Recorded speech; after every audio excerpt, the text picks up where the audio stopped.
नमस्कार दोस्तों, welcome to the classroom. मैं अमन तिवारी।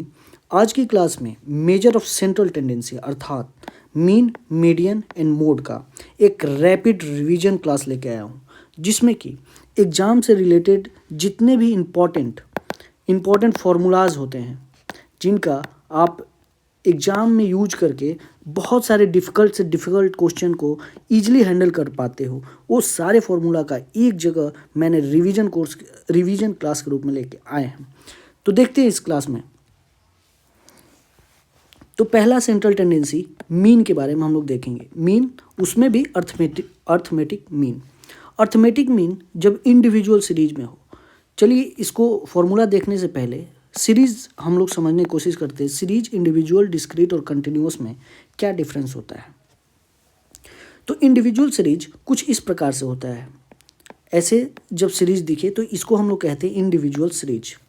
वहीं डिस्क्रीट सीरीज में क्या होता है, एक कोई वेरिएबल रहता है और उसका एक फ्रीक्वेंसी दिया रहता है। जैसे यहाँ मान लीजिए 248 ये वेरिएबल है, उससे रिलेटेड कुछ फ्रीक्वेंसी दिया रहेगा और ये जो सम ऑफ फ्रीक्वेंसी होता है यही टोटल नंबर ऑफ ऑब्जर्वेशन होता है, एन होता है।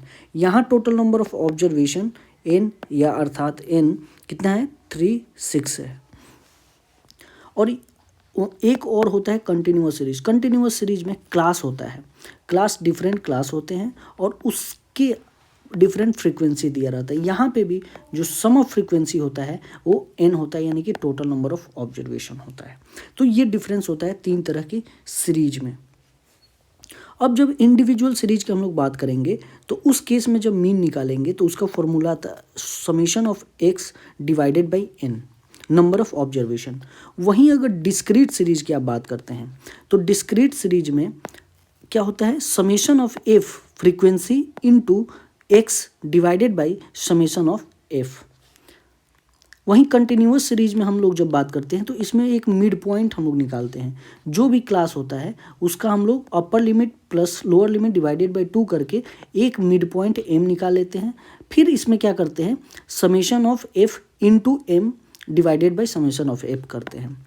वहीं अगर एज्यूम्ड मीन मेथड से हमको अगर मीन निकालना रहे तो उसके लिए क्या करते हैं, एक कोई एज्यूम्ड मीन मान लेते हैं और डी निकाल लेते हैं, X minus that A D निकाल लेते हैं। उसके बाद हम लोग क्या करते हैं, assumed mean A plus summation of A frequency into that value of D X minus A divided by summation of F.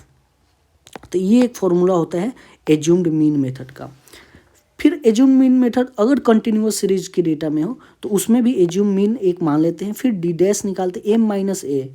यहाँ पे क्या होता है, एम क्या होता है, मिड पॉइंट होता है और ए एज्यूम मीन होता है। तो A plus summation of frequency into D dash divided by summation of F. ये एक फॉर्मूला होता है एज्यूम मीन का when continuous series of data हो।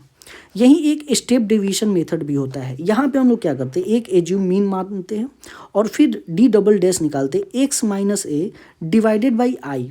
ठीक है, और इसका फॉर्मूला होता है A plus summation of F into D double dash divided by summation of F into I. ठीक है, सेम उसी तरह हम लोग जब कंटिन्यूअस सीरीज में निकालते हैं तो यहाँ बस अंतर हो जाता है, ए मिड पॉइंट हम लोग लेते हैं, एक्स की जगह मिड पॉइंट लेते हैं और सेम टू सेम उसके बाद फॉर्मूला इसी तरह हम लोग यूज कर लेते हैं। अगर हमको किसी भी डेटा का वेटेड मीन निकालना है तो क्या करते हैं, वेट जो भी एक्स वैल्यू दिया रहे, जैसे मान लीजिए एक्स और उसका वेट दिया रहेगा तो एक्स और उसका वेट, एक्स इंटू वेट का सम divided by summation of total weight. उसी तरह अगर कंटिन्यूअस सीरीज दिया रहे तो क्लास का हम लोग क्या निकाल लेते हैं, मिड पॉइंट, फिर weight into that mean point divided by summation of weight.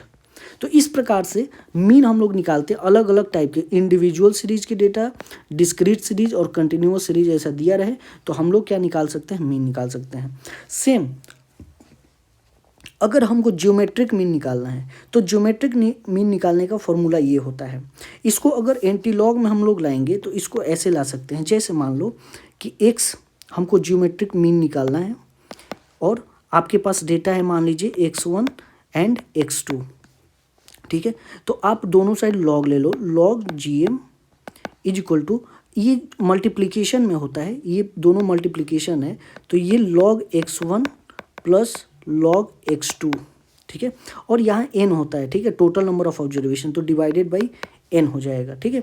तो जब GM निकालेंगे तो ये एंटी लॉग हो जाता है, एंटी लॉग, और ये समेशन ऑफ जितना भी x1 x2 रहे, यानी यहाँ पे log x1 plus log x2 divided by n, ठीक है। तो इस प्रकार से ये आता है GM का वैल्यू लॉग एंटी लॉग के रिस्पेक्ट में। तो इसको भी हम लोग ऐसे रिप्रेजेंट कर सकते हैं इंडिविजुअल सीरीज के केस में।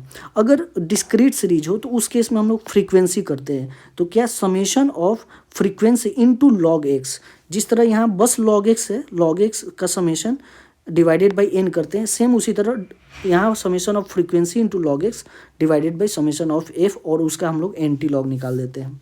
सेम अगर कंटिन्यूअस सीरीज ऑफ डेटा हो तो पहले तो काम है मिड पॉइंट निकालते हैं, मिड पॉइंट निकालने के बाद summation of frequency into log m ले लेते हैं, मिड पॉइंट का लॉग हम लोग ले लेके फिर उसका एंटी लॉग निकालते हैं, उससे हमको ज्योमेट्रिक मीन मिल जाता है।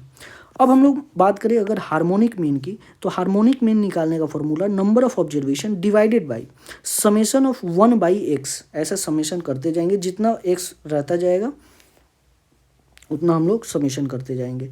वहीं अगर डिस्क्रीट टाइप डेटा हो तो समेशन ऑफ एफ, यहाँ फ्रीक्वेंसी आ जाता है, divided by summation of F by x.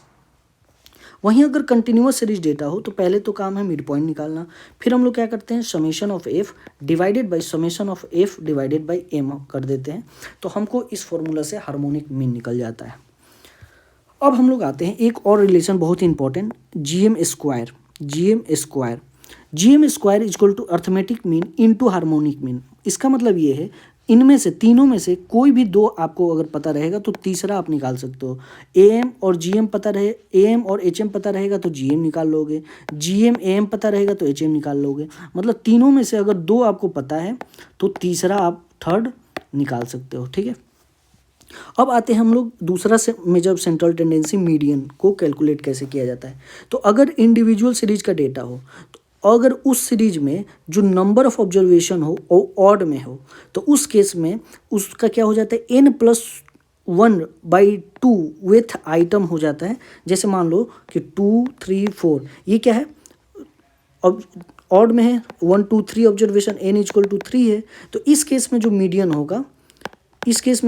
होगा n+1 यानी कि 3+1/2 यानी कि 4/2 2th आइटम होगा। 2th आइटम क्या है 3, यानी कि 3 मीन हो जाएगा। इफ़ n इज इवन, अगर n इवन हो जाएगा यानी कि इस केस में 2 3 4 और एक मान लो कि 8 है तो यहाँ इवन हो गया, ठीक है। इस केस में हम लोग क्या करते हैं, इस केस में हम लोग क्या करेंगे, यहाँ n, इस केस में क्या करेंगे, पहले n/2 निकालेंगे। n/2 कितना है 4/2 यानी कि 2 यानी कि 3, इसका 2 सेकेंड प्लेस पे 3 है यानी इसका वैल्यू 3 प्लस, फिर क्या करेंगे n/2 + 1, n/2 + 1 यानी कि 2 + 1 3th आइटम पे कौन सा नंबर है 4, यानी कि 3/4 डिवाइडेड बाई 3 यानी कि 7/2 यानी कि 3.5, ये हो जाएगा मीन। तो ये जरूरी नहीं है कि डेटा में हो, मीडियन वैल्यू जरूरी नहीं होता है कि उस डेटा में हो ही तब भी वो मीडियन कहलाता है, ठीक है। तो इस दो वे से हम लोग मीडियन निकालते हैं, if n is even and if n is odd, ठीक है। अब अगर डिस्क्रीट सीरीज डेटा हो तो उस केस में हम लोग क्यूमुलेटिव फ्रीक्वेंसी निकालते हैं। याद रहे मीडियन के केस में हम लोग पहले डेटा को अरेंज करते हैं, डेटा को अरेंज कर लेते हैं। अरेंज इधर आप असेंडिंग ऑर्डर में कर लो या डिसेंडिंग ऑर्डर में कर लो, ठीक है। अरेंज करना बहुत ही आवश्यक होता है, वो इंडिविजुअल सीरीज में भी पहले डेटा को अरेंज करते हैं। यहाँ देखिए डेटा पहले ही से असेंडिंग ऑर्डर में अरेंज है, नहीं रहता तो अरेंज करना पड़ता। डिस्क्रीट सीरीज केस में हम लोग क्यूमुलेटिव फ्रीक्वेंसी निकालते हैं, जितना भी हमारे पास डेटा हो उसका क्यूमुलेटिव फ्रीक्वेंसी निकालते हैं। फिर हम लोग देखते हैं कि n+1/2, अगर मेरा number of observation +1 divided by 2 का जितना वैल्यू आएगा वो उससे जस्ट ऊपर क्यूमुलेटिव फ्रीक्वेंसी किसका है वही वैल्यू मीडियन कहला जाता है। जैसे मान लो कि यहाँ हम एक एग्जांपल लेते हैं 2 3 4 और इसका फ्रीक्वेंसी है 1 2 3, ठीक है। तो क्यूमुलेटिव फ्रीक्वेंसी कैसे निकलेगा 1 + 2 3 3 3 6, ठीक है। अब हम लोग ये 3 आइटम है तो 3 + 1 डिवाइडेड बाई 2 यानी कि 2, ठीक है। तो 2 कहाँ पे है, 2 से जस्ट ऊपर कौन है क्यूमुलेटिव फ्रीक्वेंसी, ये 3 है, तो इसका मीन क्या हो जाएगा 3। तो हम लोग देखिए इससे भी निकाले हैं तो 3 आया है, 3 डेटा का 2 3 4 का, और इससे भी हम लोग निकाल रहे हैं तो 3 आया। ठीक है, तो इस तरह से हम लोग डिस्क्रीट सीरीज के केस में ऐसे ही हम लोग मीन निकालते हैं। अगर कंटिन्यूअस सीरीज का डेटा हो तो हमारे पास क्या हो जाता है, क्लास आ जाता है। तो क्लास जैसे मान लो कि 0 से 10 हो, 10 20 20 30, तो इस केस में भी क्या होगा, एक फ्रीक्वेंसी होगा। तो फ्रीक्वेंसी मान लेते हैं 1 2 3 है फ्रीक्वेंसी, तो फिर हम लोग क्यूमुलेटिव फ्रीक्वेंसी निकाल लेंगे 1 2 8 3 3 3 6, क्यूमुलेटिव फ्रीक्वेंसी निकाल लिए। अब इस केस में हम लोग क्या करते हैं, n/2 निकालते हैं। n/2 यहाँ 3 है तो 3/2 कितना हो जाएगा, 1.5 हो जाएगा।